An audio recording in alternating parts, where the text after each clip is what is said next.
But regardless, we're going to be jumping into game number 3. Up in the top right corner, had a clean win in game number 1, a clean loss in game number 2. He has one more chance to try to pull it off. It's EG's PuMa. And down to the bottom left-hand corner here, spawning on Cloud Kingdom as our red Terran. He goes by the name of Millennium's ForGG. That was such a fast series. I mean, yeah, it was. Hardly even time to process how adjustments should be made. And you know, we were actually talking a lot about that idea of if you have some crazy builds planned and you have a stupid loss in game 1 of a series, do you pull back to normal play? Do you trust in your preparation and expect it to be able to succeed in the following games? I really like the fact that ForGG did a kind of a weird play, but a really stable one in game 2. Yeah, I think that we're not really going to see any kind of deviation, actually. I think, there we go, there's gas first, straight off. ForGG, he likes this aggressive style. You know, why not go for that? Why not be able to bring that in to the play? And if it's worked for you once, well, then again, he's got a 50-50. Wait a minute. Oh, PuMa is doing a little bit of craziness of his own. He's going to need to throw down that very swift refinery, be able to get himself up pretty fast marauder push. I love fast marauder pushes in this matchup. In the fast marauder push, you have to follow up with a factory as PuMa, and then you have to follow that up with a starport. So your follow-up is pretty clear, but that doesn't make it weak as all. We'll see PuMa opening up. I mean, he could open up Reaper, but will still much more often be the marauder straight into Banshee play. Such a fun style to watch. What a cool TVT we're watching, Lars. Yeah, too true, man.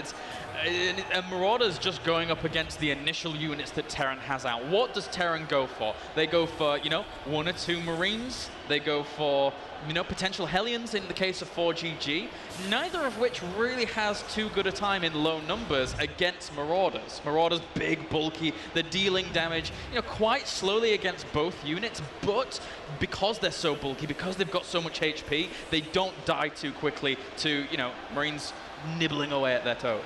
Yeah, I mean, the fact with that concussive shell, you can get the shot off on the Marine and back up in time to where the faster fire rate of the Marine doesn't matter. Yeah.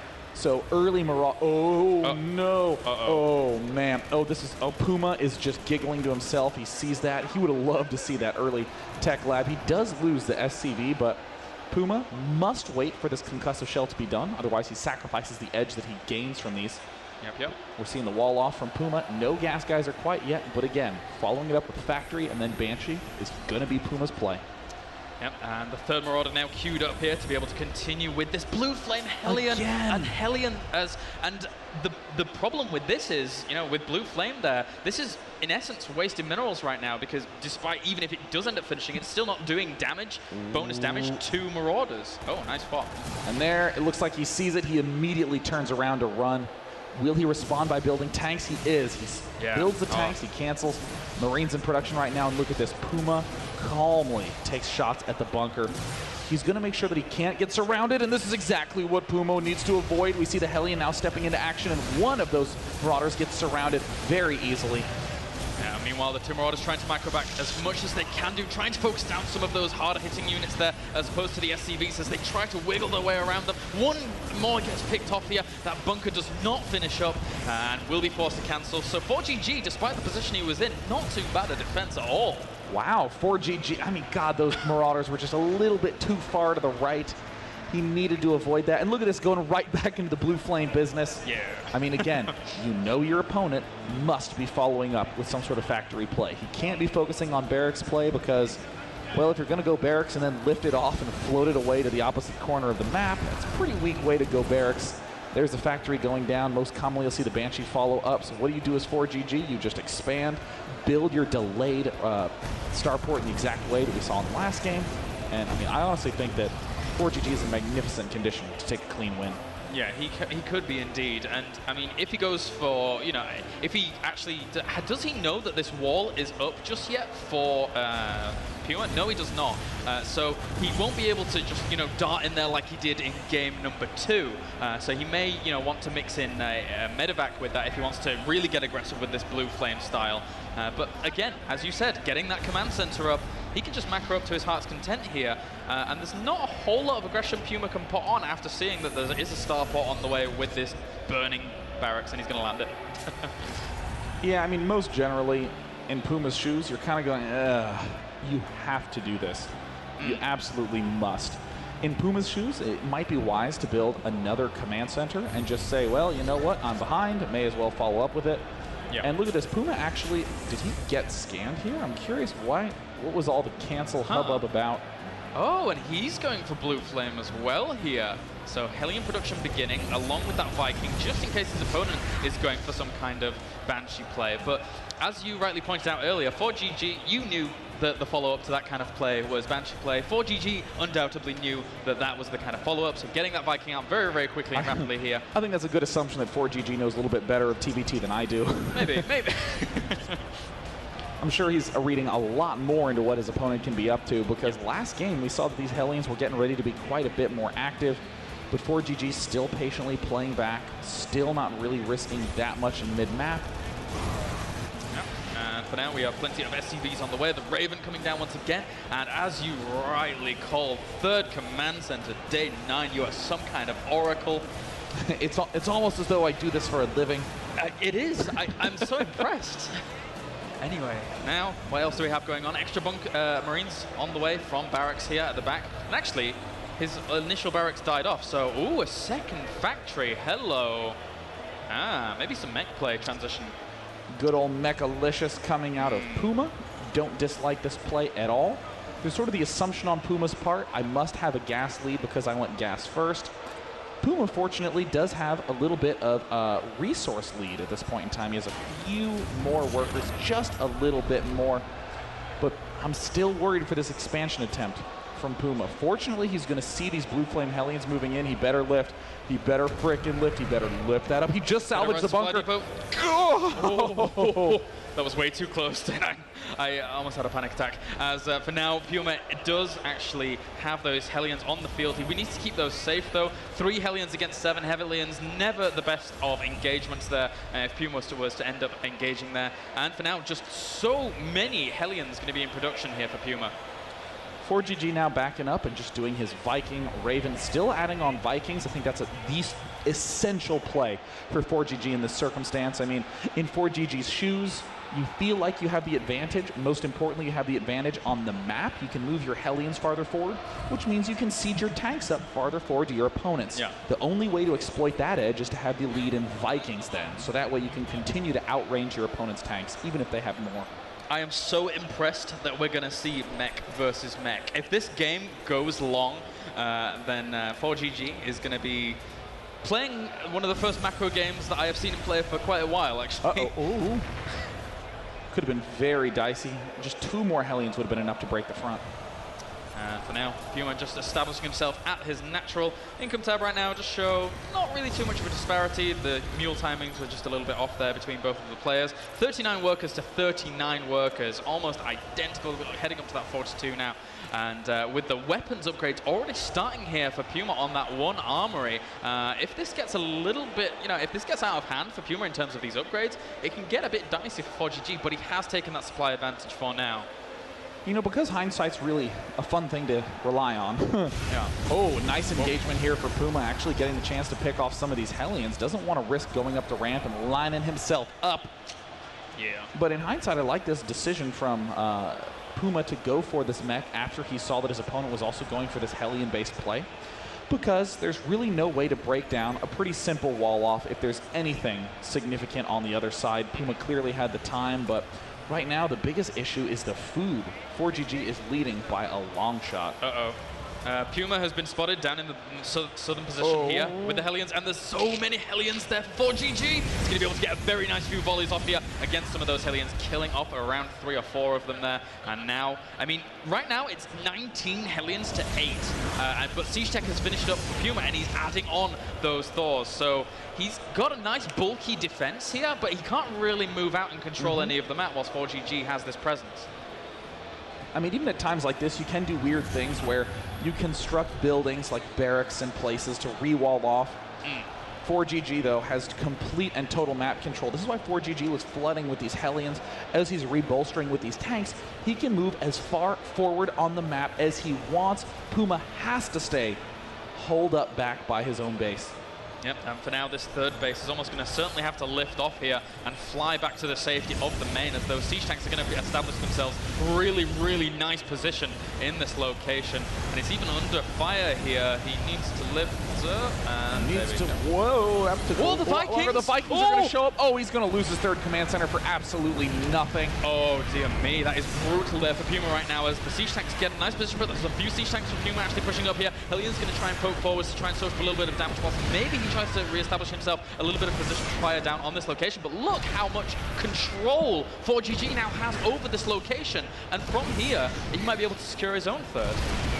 Just obliterating this front line. Oh, look at this auto turrets in the main base trying to pick off a single tank, and it looks like they're actually going to be successful. Oh, he takes it down with a few seconds to spare.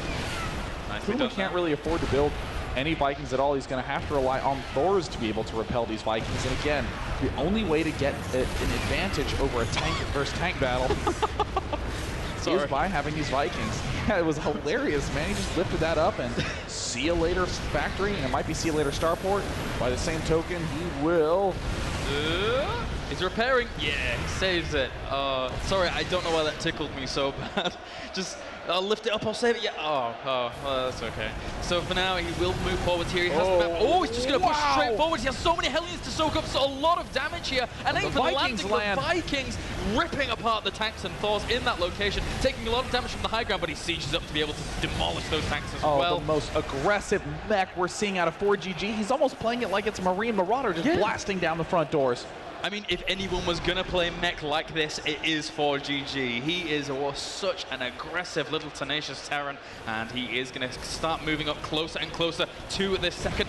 But look at this PuMa actually taking a base up to the top left-hand corner whilst all this is going on. And I actually think that's a pretty good move considering the position he's in, but he's still in a lot of trouble right now. PuMa's going to have to pull some sort of positional miracle. He's about to lose a key refinery, and now ForGG does have an extreme positional edge. But look again at the big glaring weakness for ForGG. No third base. He is just drilling as best he can on two. This is an atrocious position to be in as PuMa, but it's not an unwinnable position to be in.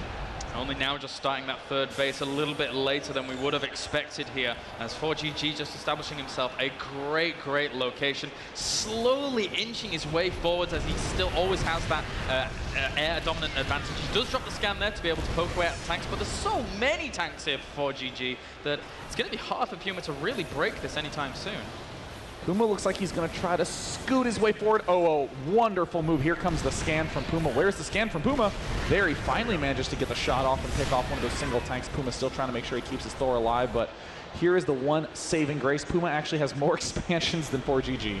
Yep, and we even have a sensor tower going down right now to know exactly when his opponent is gonna move out from this location here, and know exactly when they're able to, unsiege, for example. But that's not gonna happen anytime soon. ForGG is very, very content sticking around here. He knows that his air dominant position is not really gonna be rivaled anytime soon because of how many Vikings he had out so early against PuMa. So his opponent is always gonna have to drop scans if he wants to make anything happen. But that could be very interesting.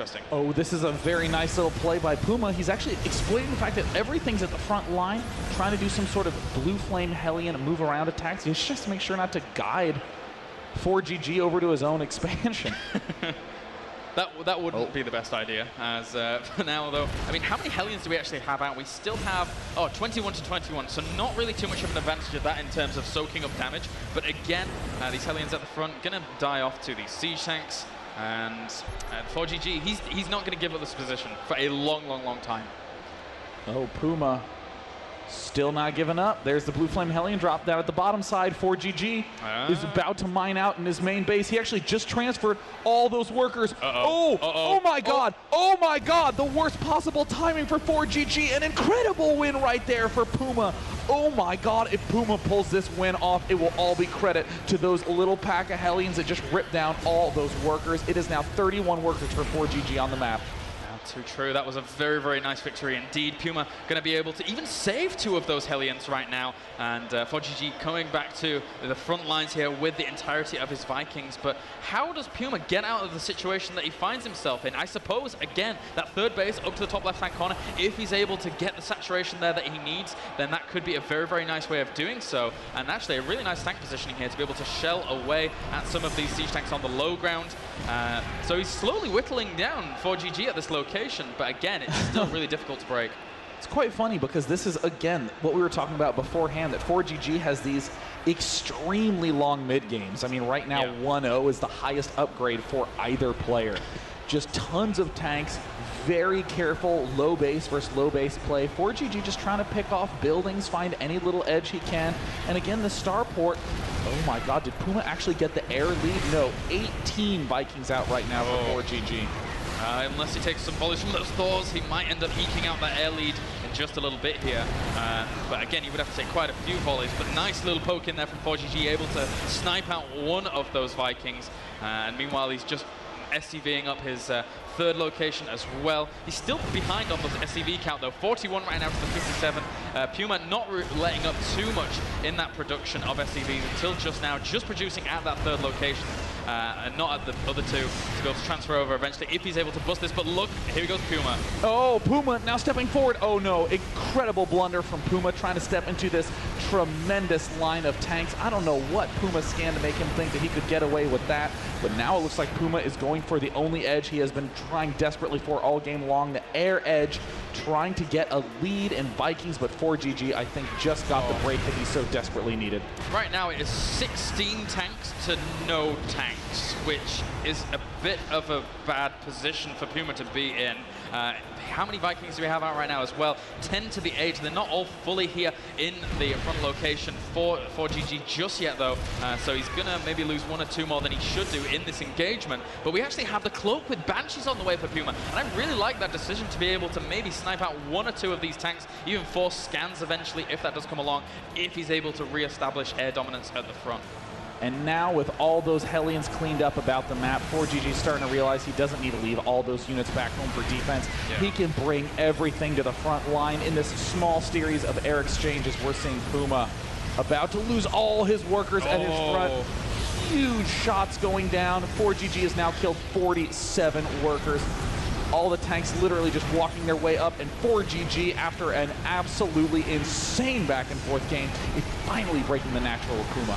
It really does show that, I mean, despite ForGG really favoring that very, very aggressive style early game, he's still able to go into a mid-game and get as aggressive, but with phenomenal macro behind it. So ForGG showing a really, really phenomenal game here. The natural under siege from this single siege tank really does seal a very, very brutal deal here for PuMa, and with those Hellions moving forward, it's looking very, very desperate for PuMa. PuMa now has pretty much no answer. He's going to have to reveal the Banshee, but a single scan is going to just annihilate that. ForGG spots it and will be able to pick it off with a quick 3 volleys. No, it actually escapes the vision range. And now in the orbital command, lift pulling back. If you're in ForGG's shoes, you're wondering, where is this money coming from? There's no doubt going to be a little bit of a suspicious scout coming up from ForGG, if he even needs to. He has now taken down the natural expansion, and ForGG, wow, what a game. I actually thought PuMa was about to pull it back. Yep, he looked as if he was going to be able to, especially if that third had gone unchecked for much longer.